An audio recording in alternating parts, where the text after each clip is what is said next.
Shalom, selamat pagi para siswa yang dikasih Tuhan. Pada kesempatan ini, kembali kita bertemu dalam pengajaran dengan tema pertemuan kita pada hari ini adalah tugas perutusan murid Yesus. Sebelum kita memulai materi kita pada hari ini, mari kita terlebih dahulu membuat tanda kemenangan Kristus dalam nama Bapa dan Putra dan Roh Kudus. Amin. Allah Bapa yang Maha Baik, puji dan syukur kami haturkan kehadirat-Mu atas berkat dan penyertaan-Mu hingga saat ini. Ya Bapa, sebentar lagi kami akan memulai pembelajaran kami. Kiranya Engkau melindungi dan mencurahkan Roh Kudus-Mu atas kami, sehingga materi ini mudah untuk dipahami. Ya Bapa, doa ini kami haturkan kepadamu dengan pengantaran Kristus Tuhan kami. Amin.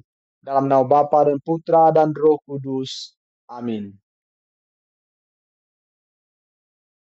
Adapun tujuan pembelajaran kita pada hari ini adalah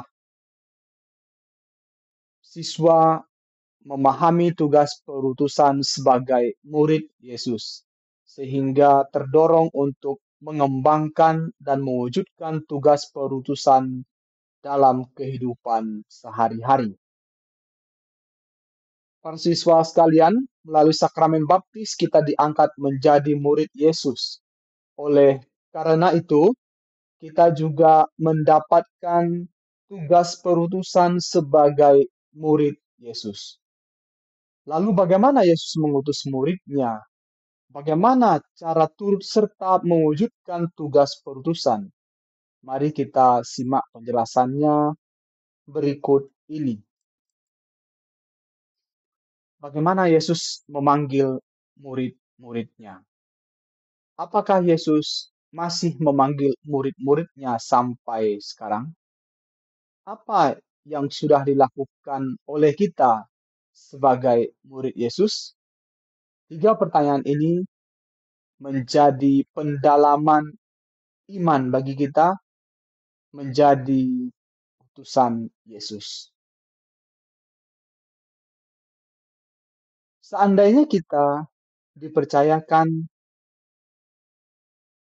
oleh guru dalam mewakili sekolah, mengikuti suatu perlombaan, apa reaksi kita? Mari kita amati gambar berikut ini dan dituntun dengan 4 pertanyaan berikutnya.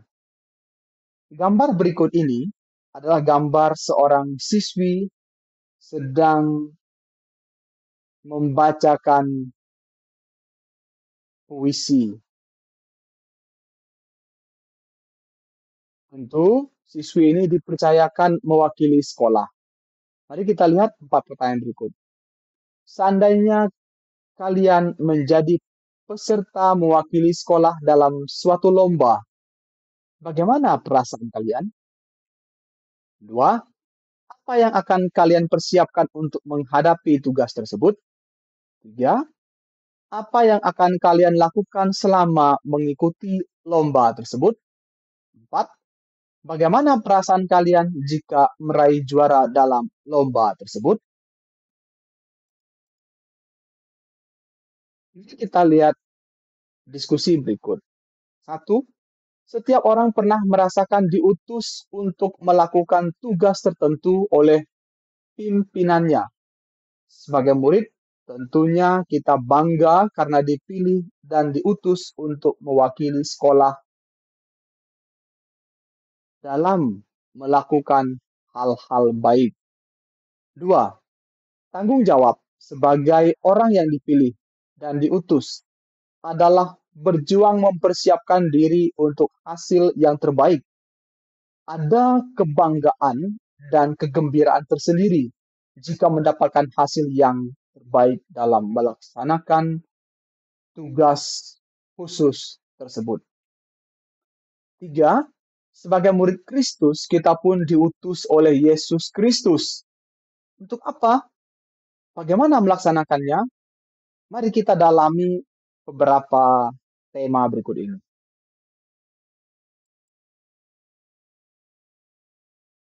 Kita akan merefleksikan makna tugas perutusan. Dapat kita temukan dan baca dalam Matius bab 28 ayat 16 sampai dengan 20. Dan dalam Lukas bab 10 ayat 1 sampai dengan 12. Nanti akan kita dalami bersama-sama. Kita akan mendalami makna tugas perutusan lewat perikop tersebut dan menjawab pertanyaan yang telah ada. Mari kita lihat, apa tujuan tugas perutusan Yesus kepada para murid? Jaminan apa yang diberikan Yesus kepada para muridnya? Apa makna perkataan Yesus yang terdapat dalam Lukas bab 10 ayat 3? Ketentuan atau petunjuk apa saja yang Yesus berikan kepada para murid dalam melaksanakan tugas perutusan? Bagaimana cara mewujudkan tugas perutusan tersebut dalam kehidupan sehari-hari? Mari kita lihat kesimpulan berikut. Dalam Injil Matius bab 28 ayat 16 sampai dengan 20, para rasul diberi mandat atau tugas perutusan dengan tujuan: 1. Pergi ke seluruh dunia. 2. Menjadikan semua bangsa murid Yesus. 3. Membaptis mereka dalam nama Bapa, Putra, dan Roh Kudus. 4. Mengajar mereka melakukan segala sesuatu yang diperintahkan dan diajarkan oleh Yesus. Dalam Lukas bab 10 ayat 1 sampai dengan 12. Tugas murid Yesus adalah menyatakan damai sejahtera dan melakukan kebajikan dengan melayani orang-orang yang membutuhkan pelayanan. Dalam Lukas bab 10 ayat 3 artinya, kita diutus di tengah kondisi dan keadaan yang penuh dengan tantangan. Petunjuk yang harus dipatuhi dalam melaksanakan tugas adalah sebagai berikut. 1. Tidak boleh pilih di mana atau kepada siapa kita mewartakan kerajaan Allah. Kedua, tidak boleh membawa bekal atau harta. Yang ketiga, mengucapkan damai sejahtera kepada setiap rumah yang kita masuki. Keempat, menyembuhkan orang yang sakit, atau paling tidak kita mendoakan mereka. Yang kelima, memperingatkan orang yang menolak mereka. Aktivitas kita sebagai murid Yesus di masa kini apa saja? 1. Aktif di lingkungan, aktif di paroki, sebagai misdinar, sebagai anggota KOR, sebagai lektor, pemazmur, dan lain sebagainya. 2.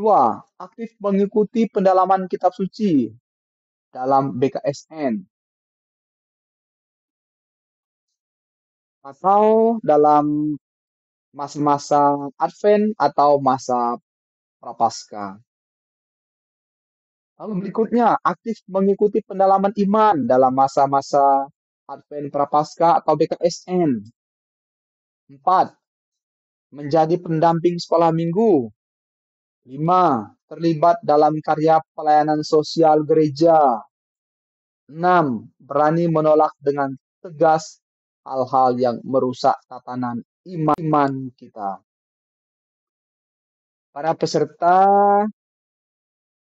atau siswa-siswi sekalian, mari kita merefleksikan apakah hidup kita sudah menggambarkan orang yang sudah diutus. Sudahkah kehadiran kita membawa damai bagi orang yang kita jumpai?